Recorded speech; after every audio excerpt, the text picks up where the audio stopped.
नमस्कार दर्शक बंधु शुभ संध्या। आज रही देश विदेश राज्यर 20 गुरुत्वपूर्ण खबर। खबर भल लगे भिडियो को लाइक करने सहित चैनल नुआ थे सब्सक्राइब करदे। ता सहित आपण जिलार नाम लिखिदेवे जहाँफल प्रत्येक दिन आप जिलार खबर पाइपर। तेज कौन रही आज खबर चलता नजर पकाइबा। नंबर 1 आयुष्मान कार्ड को नहीं तुटुनी अड़ुआ डाक्तखाना चिकित्सा हेबाकु जाई रोगी हैरान हेबा परे सरकार बड़ पदक्षेप नहीं।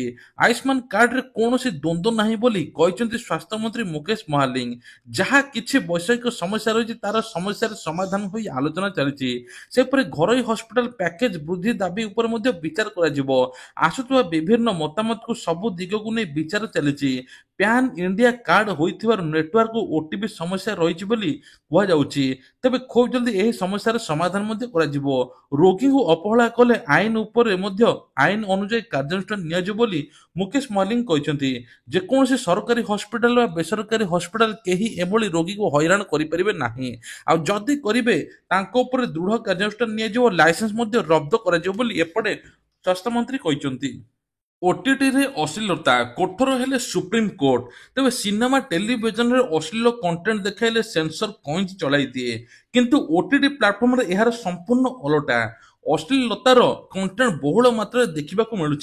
तेणु सुप्रीमकोर्ट बाध्य होइकि कड़ा आभिमुख्य देखाई ऑनलाइन ओटीटी प्लाटफर्म जेतिक सब अश्लीलता अच्छी तुरंत रोक लगाई सुप्रीमकोर्ट। ता सहित डिजिटल प्लाटफर्म रे अश्लीलता प्रसार पर गंभीर प्रसंग बोली सुप्रीमकोर्ट कहते। 9टी ओटीटी सोशल मीडिया प्लाटफर्म को नोटिस जारी कर जवाब मागिଛନ୍ତି। ता सहित मध्य एमानकर खूब जल्दी लाइसेंस मध्य कटाଯିବ बा ब्यान होइଯିବ एही सब अश्लीलता कंटेंट ता सहित ओटीटी प्लाटफर्म बोली कुहाଯାଉଛି। ग्राहकों पर खुशी खबर भुवनेश्वर कमिला सुना दर। तेज किछि दिन पूर्वे सुना दर लक्षे टंका क्रॉस करथिला। आउ एबे लगातार 1000 2000 3000 सुना दर मध्य कमुची। तेबे धीरे धीरे सुना दर खसिबार लागिची। तेबे सुना दर एबे 24 कैरेट र मूल्य मध्य 95,000 टंका रहिची। गतकाली राजधानी रे मध्य सुना दर 1000 टंका कमिथिला, जहा फल एबे 22 कैरेट र सुना दर 89,550 टंका रहिची। दिनकु दिन सुना दर कमिचा। अक्षय तृतीय दिन आहुरी मध्य ग्राहक मानक पई उपहार देबे सुना दुकानी व्यवसायी माने कहउचंती। सेहि भली अंतर्दय गृह योजना रे 60,000 शामिल होइतले। 18 लाख लोक आवेदन करिसंती। आहुरी मध्य 1 लाख लोक को शामिल करिया पई मुख्यमंत्री मोहन चरण माझी घोषणा करिसंती। अंतर्दय गृह योजना रे केउ माने पाइबे जहार निज जमी खंड नथिबो, सरकारी जमी रहउथबो, तांकर किछि काम माने कौन से आर्थिक स्वच्छल नथिबो तांकु मिलिबो। ता सहित मध्य एथर दिव्यांग लोकंकु एवं निजर भेटा माटी कौन से नष्ट होइथिबो, हाथी उपद्रव करिबा प्राकृतिक उपाय जदि नष्ट होइथिबो तांकु मध्य मिलिबो। ता सहित मध्य कहछि अंतर्दय गृह योजना रे जदि ठीक समय घर ता पूर्वरु करंती निर्धारित समय पूर्वरु करन ताहले आपनको 20,000 टका एक्स्ट्रा बोनस मध्य मिलिबो। एने कि सरकार तरफ बड़ घोषणा होइछि। भितरकनिका मे 1 रु पर्यटक पई बंद रहिबो। तेबे कुहाଯାଉଛି केन्द्रापड़ा जिले में अवस्थित भितरकनिका उद्यान मे 1 तारिख रु जुलाई 31 तारिख पर्यंत पर्यटकों पर बंद रहिबो। आपण मान जदि प्लानिंग करछन्ते बंद करनियंतु। सहकारी मुख्य वन संरक्षक मनस रंजन दास कहछन्ते लुणा जल कुंभीर मानकर प्रजनन ऋतु हेबा जोगु एबे पाखापाखि 1 मासरु अधिक बंद रहिबो। भितरकनिका 3 मास पई दर्शकों पई बंद रहिबो बोली एपटे मध्ये कहछन्ती। वन विभाग प्रजनन स्थल गुड़िक सुरक्षा देवाई अनेक पदक्षेप ग्रहण करिछि। वन रक्षी मानक मध्य मां कुंभीर मानक मध्य निरीक्षण करने को निर्देश दिएछि बोली से जोग करिसंती। एही समय रे मध्य स्थानीय ग्रामवासी वनजात सामग्री संग्रह करबा पई भितरकनिका को न प्रवेश करबा पई मध्य कुहा जाइछि। सुभद्रा योजना को लेकिन बड़ अपडेट पुणी सुभद्रा टंका मिलवा जाऊँगी रक्षाबंधन दिन। आज उपमुख्यमंत्री प्रभात परिड़ा एक बड़ सूचना देइछंती। अंगनवाड़ी कर्मी माने घरे घरे बुली योग्य हिताधिकारी खोजुचंती। जो माने अयोग्य रहिचंती तेमानकु मिलिबो नाही सुभद्रा टंका। किछि कॉलेज छात्री माने मध्ये सुभद्रा योजना रे आवेदन करिथिले। यदि सेमाने प्रकृत योग्य हिताधिकारी थाई थांती तबे तांकु मध्ये मिलिबो सुभद्रा टंका। रक्षा बंधन दिन 3टी किस्ती मिलिबो 15,000 टंका सुभद्रा टंका। ता सहित मध्ये जो माने प्रथम द्वितीय किस्ती पाइछंती सेमाने तृतीय किस्ती पाइबे बोली उपमुख्यमंत्री प्रभात परिड़ा सूचना देइछंती। सुभद्रा योजना एक एमिति योजना जे कि भारत रे पूरा इतिहास सृष्टि करछि। काहेकि ना एका संगरे कोटी कोटी महिला को टंका प्रदान करिछि एही योजना। 71 ଜଣକୁ ପଦ୍ମ ପୁରସ୍କାର ପ୍ରଦାନ କଲେ ରାଷ୍ଟ୍ରପତି ଦ୍ରୌପଦୀ ମୁର୍ମୁ। ଓଡ଼ିଶାର 4 ଜଣଙ୍କୁ ପଦ୍ମଶ୍ରୀ ପୁରସ୍କାର ମଧ୍ୟ ମିଳିଛି। ରାଷ୍ଟ୍ରପତି ଭବନରେ ସ୍ୱତନ୍ତ୍ର କାର୍ଯ୍ୟକ୍ରମରେ ପଦ୍ମ ପୁରସ୍କାର ପ୍ରଦାନ କରିଛନ୍ତି ରାଷ୍ଟ୍ରପତି। ବିଭିନ୍ନ କ୍ଷେତ୍ରରେ ଉଲ୍ଲେଖନୀୟ ଅବଦାନ ଏବଂ ତା ସହିତ ପଦ୍ମଶ୍ରୀ, ପଦ୍ମଭୂଷଣ, ପଦ୍ମବିଭୂଷଣ ପୁରସ୍କାର ପ୍ରଦାନ କରାଯାଇଛି। ଉପରାଷ୍ଟ୍ରପତି ଜଗଦୀପ ଧନଖଡ଼ ଏବଂ ପ୍ରଧାନମନ୍ତ୍ରୀ ନରେନ୍ଦ୍ର ମୋଦି, ଗୃହମନ୍ତ୍ରୀ ଅମିତ ଶାହ କାର୍ଯ୍ୟକ୍ରମରେ ଉପସ୍ଥିତ ଥିଲେ।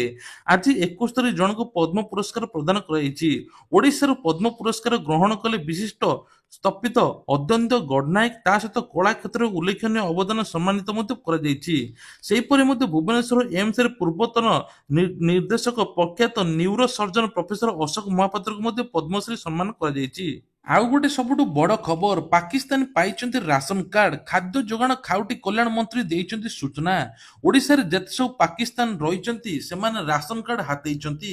ତୁରନ୍ତ ରାସନ କାର୍ଡ ତାଙ୍କର କଟାଯିବ। ଏହା ନେଇ ଖାଦ୍ୟ ଯୋଗାଣ ଖାଉଟି କଲ୍ୟାଣ ମନ୍ତ୍ରୀ କୃଷ୍ଣଚନ୍ଦ୍ର ପାତ୍ର ସୂଚନା ଦେଇଛନ୍ତି। ତେବେ ଏହା ବ୍ୟତୀତ 12 ଜଣ ପାକିସ୍ତାନ ମଧ୍ୟ ଏବେ ଓଡ଼ିଶା ଛାଡ଼ିକି ଗଲେଣି। ଆହୁରି ମଧ୍ୟ 2ରୁ 3 ଜଣ ଅଛନ୍ତି। ତେବେ ଆଜି ହେଉଛି ଶେଷ ଡେଡଲାଇନ୍। ଆଜି ସୁଦ୍ଧା ପାକିସ୍ତାନ ମାନେ ଭାରତ ଛାଡ଼ିକି ପାକିସ୍ତାନ ଯିବେ ବୋଲି ମଧ୍ୟ କେନ୍ଦ୍ର ସରକାର କହିଛନ୍ତି। ତେବେ ଯେତିକି ଜଣ ପାକିସ୍ତାନ ଚିହ୍ନଟ ହୋଇଛନ୍ତି ତୁରନ୍ତ ତାଙ୍କର ଭିସା ତ ବନ୍ଦ ହେବ, ତା ସହିତ ରାସନ କାର୍ଡ ମଧ୍ୟ କଟାଯିବ ବୋଲି କୁହାଯାଉଛି। ସେପଟେ ରାଜଧାନୀ ରାଜରାସ୍ତାରେ ମଧ୍ୟ ପାକିସ୍ତାନ ପତାକା ଆଙ୍କି ତା ଉପରେ ଗାଡ଼ି ଏବଂ ମୋଟର ଚଢ଼ାଯାଇ ପାନ ଛେପ ପକାଯାଉଛି। ଯାହାଫଳରେ ଯୋଉ ଭଳିଆ ଏମିତି ହତ୍ୟାକାଣ୍ଡ ଘଟାଇଥିଲା ଆତଙ୍କବାଦୀ ପାକିସ୍ତାନ ମାନେ, ସେଣେ ଓଡ଼ିଶା ଏଭଳି ଅପମାନ ମଧ୍ୟ ଦଉଛି। ଆଜି ସରୁଛି ଡେଡଲାଇନ୍। ଦେଶ ଛାଡ଼ିବାକୁ ବ୍ରହ୍ମପୁରରେ ରହୁଥିବା ପାକିସ୍ତାନ ମହିଳାଙ୍କୁ ନୋଟିସ୍। ତେବେ ଆଜି ପାଖାପାଖି 20ରୁ 30 ଜଣ ପାକିସ୍ତାନୀ ବାହାରିଛନ୍ତି। ଆଉ ଟୋଟାଲ ଭାରତରୁ ଏବେ ଯାଇଛନ୍ତି 537 ଜଣ ପାକିସ୍ତାନୀ। ସେପଟେ କେନ୍ଦ୍ର ସରକାର ଘୋଷଣା କରିଛନ୍ତି କୌଣସି ପାକିସ୍ତାନୀ ଲୋକ ଭାରତରେ ରହିପାରିବ ନାହିଁ। ଏପଟେ ମଧ୍ୟ ଭୁବନେଶ୍ୱରରେ ଜଣେ ପାକିସ୍ତାନୀ ମଧ୍ୟ ଯାଇଛନ୍ତି। ଆହୁରି ମଧ୍ୟ 2 ଜଣ ଅଛନ୍ତି। ବ୍ରହ୍ମପୁରରେ ମଧ୍ୟ ଜଣେ ପାକିସ୍ତାନ ଆଜି ରହୁଥିବା ଜଣାପଡ଼ିଛି। ତାଙ୍କୁ ମଧ୍ୟ ନୋଟିସ୍ ହେଇଛି। ଖୁବ୍ ଜଲ୍ଦି ସେ ମଧ୍ୟ ଦେଶ ଛାଡ଼ିକି ଯିବେ ବୋଲି କୁହାଯାଉଛି। ତା ସହିତ ଆଉ ଗୋଟେ ମଧ୍ୟ ବଡ଼ ଖବର, ଜମା ଟଙ୍କା ଫେରି ପାଇଲେ ସହରାଞ୍ଚଳ ସମବାୟ ବ୍ୟାଙ୍କ ଜମାକାରୀ। 117 ଜଣଙ୍କର ଫେରିଲା 2,80,00,000 ଟଙ୍କା। ଭୁବନେଶ୍ୱର ଅର୍ବାନ କୋ-ଅପରେଟିଭ ବ୍ୟାଙ୍କର ଜମାକାରୀ ଅର୍ଥ ଫେରସ୍ତ ପାଇବା ଆରମ୍ଭ କରିଛନ୍ତି। ଓଡ଼ିଶାରେ ସମବାୟ ଆଦ୍ୟ ପ୍ରବକ୍ତା ଉତ୍କଳ ଗୌରବ ମଧୁସୂଦନ ଦାସଙ୍କ ଜୟନ୍ତୀ ଅବସରରେ ଜମାକାରୀଙ୍କ ଫେରସ୍ତ ପ୍ରକ୍ରିୟା ଆରମ୍ଭ ହୋଇଛି ବା ଗତକାଲିଠୁ ଆରମ୍ଭ ହୋଇଛି। ଲୋକସେବା ଭବନରେ ଆୟୋଜିତ କାର୍ଯ୍ୟକ୍ରମରେ ମୁଖ୍ୟମନ୍ତ୍ରୀ ମୋହନ ଚରଣ ମାଝୀ ପ୍ରତୀକାତ୍ମକ ଭାବେ 9 ଜଣ ଜମାକାରୀଙ୍କୁ ଚେକ୍ ପ୍ରଦାନ କରି ଟଙ୍କା ଫେରସ୍ତ କରିଛନ୍ତି। ତେବେ କୁହାଯାଉଛି ଯେ ଗତକାଲି ପ୍ରଥମ ଦିନରେ 117 ଜଣ ଜମାକାରୀଙ୍କର 2,80,00,000 ଟଙ୍କା ଫେରସ୍ତ ପାଇଛନ୍ତି। ତା ସହିତ ମଧ୍ୟ ମୋଟ 9,537 ଜଣ ଜମାକାରୀ ପାଇବେ 20,96,00,000 ବୋଲି ଏପଟେ କହିଛନ୍ତି ମନ୍ତ୍ରୀ। ରାଜ୍ୟରେ ଆଜି ବି ରହିଛି ପ୍ରବଳ ବର୍ଷା। 2 ତାରିଖ ଯାଏଁ ରାଜ୍ୟରେ ପ୍ରବଳ ବର୍ଷା ହେବ। ପ୍ରତିଦିନ ଅପରାହ୍ନରେ ଆରମ୍ଭ ହୋଇଯାଉଛି ବର୍ଷା। ତେବେ ଗତକାଲି କାଳବୈଶାଖୀର ପବନ ହେବା ଯୋଗୁଁ ପ୍ରବଳ ବର୍ଷା ମଧ୍ୟ ଦେଖିବାକୁ ମିଳିଥିଲା।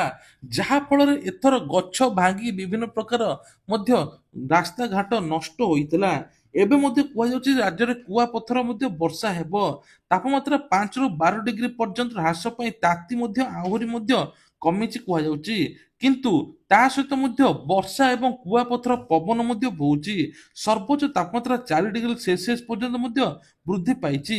କିନ୍ତୁ ଘଡ଼ଘଡ଼ି କୁଆପଥର ବର୍ଷା ଲାଗି ରହିବ। 2 ତାରିଖ ଯାଏଁ ମଧ୍ୟ ରହିବ। ତେବେ ଏନେଇକି 5ଟି ଜିଲ୍ଲାକୁ ଅରେଞ୍ଜ ୱାର୍ଣ୍ଣିଂ ଜାରି କରିଛି ପାଣିପାଗ ବିଭାଗ। ମୟୂରଭଞ୍ଜ, କେଉଁଝର, ଭଦ୍ରକ, ଯାଜପୁର, ବାଲେଶ୍ୱର। ତା ସହିତ ମଧ୍ୟ 5ଟି ଜିଲ୍ଲାକୁ ମଧ୍ୟ ୟେଲୋ ୱାର୍ଣ୍ଣିଂ ଜାରି କରାଯାଇଛି। ଏବେ କୁହାଯାଉଛି ପାଖାପାଖି 16ଟି ଜିଲ୍ଲାରେ ମଧ୍ୟମ ଧରଣ ବର୍ଷା ହେବ ଏବଂ 50ରୁ 60 କିଲୋମିଟର ବେଗରେ ପବନ ମଧ୍ୟ ବୋହିବ। ଆସନ୍ତାକାଲି ଚାଷୀକୁ ମିଳିବ ସିଏମ୍ କିଷାନ ଟଙ୍କା। 50 ଲକ୍ଷ ଚାଷୀଙ୍କୁ ମିଳିବ ଟଙ୍କା। ତେବେ କୁହାଯାଉଛି ଯେ ଅକ୍ଷୟ ତୃତୀୟା ଆସନ୍ତାକାଲି 50 ଲକ୍ଷ ଚାଷୀଙ୍କୁ ସିଏମ୍ କିଷାନ ଟଙ୍କା ମିଳିବ ଘୋଷଣା କରାଯାଇଛି। ନାମମାତ୍ର କ୍ଷୁଦ୍ର ଏବଂ ଭୂମିହୀନ ଚାଷୀଙ୍କୁ ମିଳିବ ସିଏମ୍ ଟଙ୍କା। 1,000 କୋଟିରୁ ଉର୍ଦ୍ଧ୍ୱ ଟଙ୍କା ଚାଷୀଙ୍କ ଆକାଉଣ୍ଟକୁ ଯିବ। ସିଏମ୍ କିଷାନ ଯୋଜନାରେ ବର୍ଷକୁ 2ଟି କିସ୍ତିରେ ଚାଷୀଙ୍କୁ ମିଳୁଛି 4,000 ଟଙ୍କା। ଗୋଟିଏ ହେଲା ନୂଆଖାଇ, ଆଉ ଗୋଟେ ହେଲା ଅକ୍ଷୟ ତୃତୀୟା। ତେବେ ଅକ୍ଷୟ ତୃତୀୟାରେ 2ଟି କିସ୍ତିରେ 4,000 ପାଇ ଦେବେ ସରକାର। ସେହିପରି ପିଏମ୍ କିଷାନ ଯୋଜନାରେ ମଧ୍ୟ ବର୍ଷକୁ 3ଟି କିସ୍ତିରେ 6,000 ମିଳୁଛି। ଭତ୍ତା ଟଙ୍କାକୁ ନେଇ ସରକାରଙ୍କର ବଡ଼ ଅପଡେଟ୍। ତେବେ ଭତ୍ତା ଟଙ୍କା ଖୁବ୍ ଜଲ୍ଦି ମିଳିବା ପାଇଁ ଯାଉଛି। ମେ ମାସରେ ମିଳିବ ଭତ୍ତା ଟଙ୍କା। 3000 ଟଙ୍କା ଭତ୍ତା ଟଙ୍କା ମିଳିବ। 80 ବର୍ଷର ଉର୍ଦ୍ଧ୍ୱ ହିତାଧିକାରୀଙ୍କୁ ସମସ୍ତଙ୍କୁ 3500 ଟଙ୍କା ଯୋଗାଇ ଦେବେ। କିଛି କିଛି ହିତାଧିକାରୀଙ୍କର ଏପର୍ଯ୍ୟନ୍ତ ଭତ୍ତା ଟଙ୍କା ମିଳିନି। ସେମିତି ସରକାର କହିଛନ୍ତି ଯେ ଏଥର ଭତ୍ତା ଟଙ୍କା ସମସ୍ତଙ୍କୁ ମିଳିବ। ଯେଉଁମାନେ ପ୍ରକୃତ ଯୋଗ୍ୟ ହିତାଧିକାରୀ ଥିବେ ଅଙ୍ଗନବାଡି କର୍ମୀମାନେ ଏବେ ସିଂ ସେଣ୍ଟର ନେଇ ବୁଲି ଦେଖିବେ। ଯଦି ଯୋଗ୍ୟ ହିତାଧିକାରୀ ଥିବେ ତାଙ୍କୁ ନିଶ୍ଚିତ ଭତ୍ତା ଟଙ୍କା ମିଳିବ ବୋଲି ସରକାର ଏପଟେ ଘୋଷଣା କରିଛନ୍ତି। ନୀଳାଦ୍ରି ଭକ୍ତ ନିବାସ ନାଁରେ ଠକେଇ, 2 ସାଇବର ଅପରାଧୀକୁ ଗିରଫ କଲା କ୍ରାଇମବ୍ରାଞ୍ଚ। ଲକ୍ଷାଧିକ ଟଙ୍କା ଠକେଇ ଅଭିଯୋଗରେ 2 ଜଣ ଗିରଫ। କ୍ରାଇମବ୍ରାଞ୍ଚ ବିରୋଧ କରିଥିବା 2 ଅଭିଯୁକ୍ତ ହେଉଛନ୍ତି ଆଗ୍ରାର ଅଂଶୁମାନ ଶର୍ମା, ପ୍ରୟାଗରାଜର ଅରବିନ୍ଦ କୁମାର। ଶ୍ରୀମନ୍ଦିର ମୁଖ୍ୟ ପ୍ରଶାସକ ଅରବିନ୍ଦ ଆଧାରରେ ଏହି ଠକେଇ ମାମଲା ରୁଜୁ ହୋଇଥିଲା। ଅଭିଯୋଗ ମୁତାବକ ସେମାନେ ନୀଳାଦ୍ରି ବିହାର ଭକ୍ତ ନିବାସ .in ନାମକ ଏକ ୱେବସାଇଟ ନକଲି ଆରମ୍ଭ କରିଥିଲେ। ଭକ୍ତମାନଙ୍କ ମୋବାଇଲ ନମ୍ବର ହ୍ୱାଟ୍ସଆପ ଜରିଆରେ ଯୋଗାଯୋଗ କରୁଥିଲେ। ସେମାନେ ନୀଳାଦ୍ରି ଭକ୍ତ ନିବାସରେ ରହଣି ସୁବିଧା ସବୁ କରିଦେବେ ବୋଲି କହୁଥିଲେ। ଅନଲାଇନ ମାଧ୍ୟମରେ ଟଙ୍କା ଜମା କରିବା ପାଇଁ ମଧ୍ୟ କହୁଥିଲେ। ଏହି ଠକେଇ କାନାଡା ବ୍ୟାଙ୍କ ଦ୍ୱାରା ଏକ ସେଭିଂ ଆକାଉଣ୍ଟରୁ ହେଉଥିଲା ବୋଲି ଜଣାପଡିଛି। ଆଉ 2 ଅଭିଯୁକ୍ତଙ୍କୁ ଗିରଫ ଏବେ କରିଛି ପୋଲିସ। ପାକିସ୍ତାନ ପାଇଁ ବାୟୁସେନା ବନ୍ଦ, ତେବେ ଭାରତର କଡା ଆଭିମୁଖ୍ୟ। ପାକିସ୍ତାନକୁ ବଡ ଝଟକା ଦେଇଛି ଭାରତ। ଆଫଗାନିସ୍ତାନ ବନ୍ଦ କହିବେ ବାୟୁସୀମା। ତେବେ କୁହାଯାଉଛି ଯେ ଆକାଶରେ ପାକ୍ ବିମାନ ସମୁଦ୍ରରେ ଜାହାଜକୁ ନୋ ଏଣ୍ଟ୍ରି। ଏହା ବିଚାର କରୁଛନ୍ତି ସରକାର। ଭାରତ ଓ ପାକିସ୍ତାନ ମଧ୍ୟରେ ଉତ୍ତେଜନା ବୃଦ୍ଧି ପାଇବା ପରେ ପାକିସ୍ତାନ ବିମାନ ପାଇଁ ଏକ ଆକାଶ ସୀମା ବନ୍ଦ କରିବା ପାଇଁ ବିଚାର କରୁଛି ଭାରତ। ଏହା ପୂର୍ବରୁ ପାକିସ୍ତାନ ଗତ ଏପ୍ରିଲ 24 ତାରିଖରେ ଭାରତୀୟ ବିମାନଗୁଡ଼ିକ ନିଜ ଆକାଶ ସୀମା ବନ୍ଦ କରିଦେଇଛି, ଯାହା ପହଲଗାମ ଆତଙ୍କବାଦୀ ଆକ୍ରମଣ ପରେ 2 ଦେଶ ମଧ୍ୟରେ କୂଟନୈତିକ ସମ୍ପର୍କରେ ତିକ୍ତତା ବୃଦ୍ଧି ପାଇଛି। ସେପଟେ ସିନ୍ଧୁ ଜଳ ବନ୍ଦ ହୋଇଛି, ତାପରେ ମେଡିସିନ ବନ୍ଦ ହୋଇଛି, ଏବେ ଆକାଶ ପଥ ମଧ୍ୟ ବନ୍ଦ ହେବ ବୋଲି କୁହାଯାଉଛି। ରାଜ୍ୟରେ ଖୁବ୍ ଶୀଘ୍ର ଲାଗୁ ହେବ ନୂଆ ଅବକାରୀ ନୀତି। ଅବକାରୀ ମନ୍ତ୍ରୀ ପୃଥ୍ୱୀରାଜ ହରିଚନ୍ଦନଙ୍କ ବଡ଼ ସୂଚନା। ମଦ ପିଉଥିବା ଏବଂ ବ୍ୟବସାୟୀଙ୍କ ଉପରେ ବଡ଼ ଖବର। ରାଜ୍ୟରେ ଖୁବ୍ ଶୀଘ୍ର ଲାଗୁ ହେବାକୁ ଯାଉଛି ନୂଆ ଅବକାରୀ ନୀତି। ଏ ନୀତି ଅବକାରୀ ମନ୍ତ୍ରୀ ପୃଥ୍ୱୀରାଜ ହରିଚନ୍ଦନ କହିଛନ୍ତି। 8 ଦିନ ମଧ୍ୟରେ ନୂଆ ଅବକାରୀ ନୀତି ହେବ। ଗତ ବର୍ଷ ସେପ୍ଟେମ୍ବର 1ରୁ 2025 ମାର୍ଚ୍ଚ 31 ତାରିଖ ପର୍ଯ୍ୟନ୍ତ ନୂଆ ଅବକାରୀ ନୀତି ଜାରି ରହିଥିଲା। ଏହି ସମୟରେ ଅନେକ ରାତି ସାରା ମଧ୍ୟ ଚେକିଂ ଫେକିଂ ଚାଲିଥିଲା। ଯେପରିକି ଭାଙ୍ଗ, ତାଡ଼ି, ପୋଚ ନିୟମକୁ ଲାଗୁ ହୋଇଥିଲା। ଗ୍ରାମୀଣ ଅଞ୍ଚଳରେ ମଧ୍ୟ ନୂଆ ମଦ ବାର୍ ଖୋଲିବ ନାହିଁ। କେବଳ 3 ଷ୍ଟାର ହୋଟେଲକୁ ହିଁ ବାର୍ ଲାଇସେନ୍ସ ମିଳିବ। ଚଳିତ ଆର୍ଥିକ ବର୍ଷରେ ନୂଆ ବିଦେଶୀ ମଦ ଦୋକାନ ଖୋଲିବାକୁ ମଧ୍ୟ ଅନୁମତି ମିଳିବ ନାହିଁ। ସେହିପରି ଡ୍ୟାନ୍ସ ବାରରେ ମଧ୍ୟ ନାଚ ଚାଲିବ ନାହିଁ। ଏନେଇକି ବଡ଼ ଘୋଷଣା ହୋଇଛି। ଏ ବାରରେ କେବଳ ଅର୍କେଷ୍ଟ୍ରା ଚାଲିବ। ତେବେ ଗୀତ ଗାଇବା ଶୁଣିବା ଅନୁମତି ମିଳିବ। ଆଉ କୌଣସି ବେଳାଭୂମି ବା ଇକୋ ରିଟ୍ରିଟ୍ ସମୟରେ ମଧ୍ୟ ମଦ ବିକିବାକୁ ମଧ୍ୟ ଓଡିଡିସିକୁ ମଧ୍ୟ ଅସ୍ଥାୟୀ ଲାଇସେନ୍ସ ମିଳିବ। କିନ୍ତୁ ନିଜେ ମଦ ଧରି ସମୁଦ୍ର କୂଳରେ ପିଇବା ପାଇଁ ମନା ମଧ୍ୟ। ପହଲଗାମରେ ଆତଙ୍କୀ ଆକ୍ରମଣ, ଜିପ୍ ଲାଇନରେ ମଜା ନେଉଥିବା ବେଳେ ପର୍ଯ୍ୟଟକଙ୍କୁ ଗୁଳି ମାଡ଼ ହେଉଥିବାର ଭିଡିଓ ମଧ୍ୟ କଏଦ ହୋଇଛି। ଜାମ୍ମୁ କାଶ୍ମୀର ପହଲଗାମରେ ଆତଙ୍କବାଦୀ ଆକ୍ରମଣ ପରେ ସମଗ୍ର ବିଶ୍ୱରେ ପାକିସ୍ତାନ ବିରୋଧରେ ନିଆଁ ଜଳୁଛି। ଏହି ଆତଙ୍କବାଦୀ ଆକ୍ରମଣରେ 26 ଜଣ ପର୍ଯ୍ୟଟକ ପ୍ରାଣ ହରାଇଥିଲା। କିନ୍ତୁ ଏକ ଭିଡିଓ ସାମ୍ନାକୁ ଆସିଛି, ଯାହା ଜଣେ ଲୋକ ରୋପେରେ ଯାଉଛନ୍ତି କିନ୍ତୁ ସେ ଜାଣିନାହାନ୍ତି ଯେ ତଳେ ଗୁଳି ବର୍ଷା ହଉଛି। ଆଉ ଯିଏ ତାଙ୍କୁ ଛାଡୁଛନ୍ତି ସିଏ ମଧ୍ୟ ଆଲ୍ଲାହୁ ଆକବର ବାରମ୍ବାର 3 ଥର ଡାକୁଛନ୍ତି। ଏହି ଦୃଶ୍ୟଟି ଏବେ ସାରା ଅଞ୍ଚଳବାସୀ ବା ଭାରତକୁ ପୁରା ସ୍ତବ୍ଧ କରିଦେଇଛି। କାହିଁକି ନା ପାଖରେ ଥିବା ଜଣେ ଲୋକ ହୁଏତ ସିଏ ସେଥିରେ ସାମିଲ ଅଛି ବୋଲି କୁହାଯାଉଛି। ପ୍ରଥମ 20 ସେକେଣ୍ଡ ପାଇଁ ସେ ଜାଣିପାରିନଥିଲେ। ଗୁଳିମାଡ଼ 5ରୁ 6 ଜଣ ଟଳି ପଡ଼ିଥିଲେ।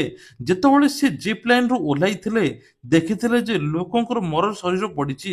ସେ ହଠାତ୍ ନିଜ ସ୍ତ୍ରୀକି ଧରି ଦୌଡ଼ିବାକୁ ଲାଗିଥିଲେ, ଯାହାଫଳରେ ତାଙ୍କ ଭାଗ୍ୟ ଭଲ ସେ ବଞ୍ଚି ଯାଇଛନ୍ତି। ତାପରେ ଏହି ଭିଡିଓ ଏତେ ଦିନ ପରେ ସାମ୍ନାକୁ ମଧ୍ୟ ଆସିଛି। ସବୁକିଛି ଖୁଲାସା କରିଛନ୍ତି ବ୍ୟକ୍ତି ଜଣକ। ମନୋରଞ୍ଜନ ମାଧ୍ୟମରେ ପିଲାମାନଙ୍କୁ ଦିଆଯିବ ଶିକ୍ଷା, ପ୍ରଦାନ କରାଯିବ ଯାଦୁ ପେଡି। ତେବେ ଶିକ୍ଷାକୁ ନେଇ ବଡ଼ ଘୋଷଣା କଲେ ମୁଖ୍ୟମନ୍ତ୍ରୀ ମୋହନ ଚରଣ ମାଝୀ। ଛାତ୍ରଛାତ୍ରୀଙ୍କୁ ଦିଆଯିବ ଯାଦୁ ପେଡି। ଖେଳ ଓ ମନୋରଞ୍ଜନ ମାଧ୍ୟମରେ ଛାତ୍ରଛାତ୍ରୀଙ୍କୁ ଦିଆଯିବ ଶିକ୍ଷା।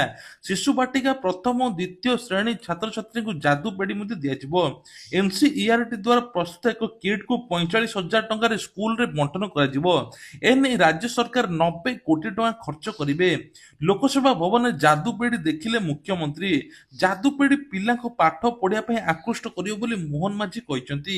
ଛାତ୍ରଛାତ୍ରୀଙ୍କୁ ସ୍କୁଲ ଆସିବା ପ୍ରତି ଆକୃଷ୍ଟ ମଧ୍ୟ କରିବ। ଏନେଇ ପ୍ରଥମ ଥର ପାଇଁ ଶିଶୁ ବାଟିକା ମଧ୍ୟ ଆରମ୍ଭ କରିଛନ୍ତି ରାଜ୍ୟ ସରକାର।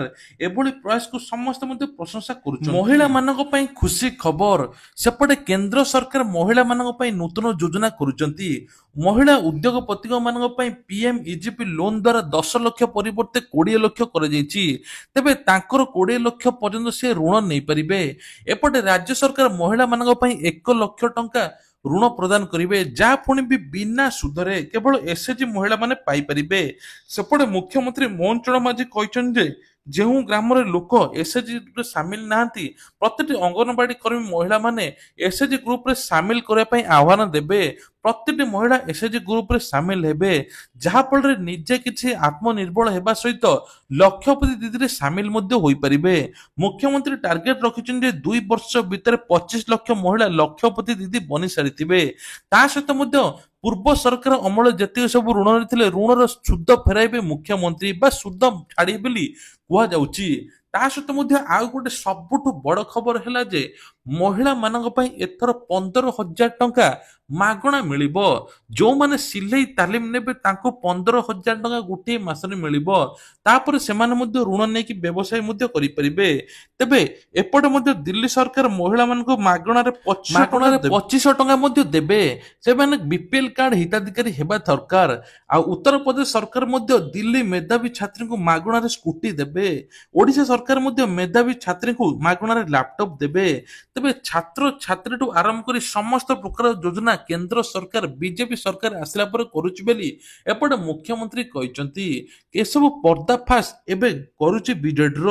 ବିଜେଡି ଖାଲି ଦେଖାଣିଆ କରୁଥିଲା, ଆଉ ଆମ ସରକାର ବା ବିଜେପି ସରକାର ଆସିଲା ପରେ ସବୁ ପରଖି ତରଖି ଯୋଗ୍ୟ ହିତାଧିକାରୀ କେଉଁମାନେ ପାଇବା ଯୋଗ୍ୟ ସବୁ କିଛି ପରଖୁଛି। ଆଗାମୀ ଦିନରେ ମଧ୍ୟ ଭତ୍ତା ଟଙ୍କା ନେଇ ଯୋଉ ଆଲୋଚନା ଚାଲିଥିଲା ଖୁବ୍ ଜଲ୍ଦି ମଧ୍ୟ ମିଳିବ ବୋଲି କୁହାଯାଉଛି। ତେବେ ଇଏ ଥିଲା ଆଜିର ଦେଶ ବିଦେଶ ରାଜ୍ୟର କିଛିଟା ଗୁରୁତ୍ୱପୂର୍ଣ୍ଣ ଖବର। ଏଇଭଳିଆ ଖବର ପ୍ରତ୍ୟେକ ଦିନ ଦେଖିବା ପାଇଁ ହେଲେ ଚ୍ୟାନେଲକୁ ସବସ୍କ୍ରାଇବ କରିବା ପାଇଁ ଭୁଲିବେ ନାହିଁ। ଜୟ ଜଗନ୍ନାଥ।